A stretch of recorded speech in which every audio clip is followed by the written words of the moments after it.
พยากรณ์อากาศ7วันข้างหน้าจากกรมอุตุนิยมวิทยาภาคเหนือมีฝนฟ้าคะนอง60-80%ของพื้นที่มีฝนตกหนักบางแห่งภาคตะวันออกเฉียงเหนือมีฝนฟ้าคะนอง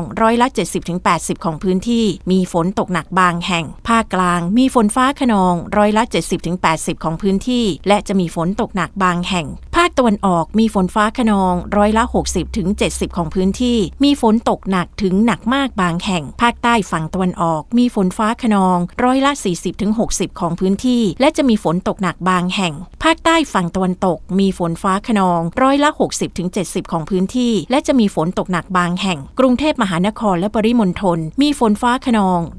70-80%ของพื้นที่และจะมีฝนตกหนักบางแห่ง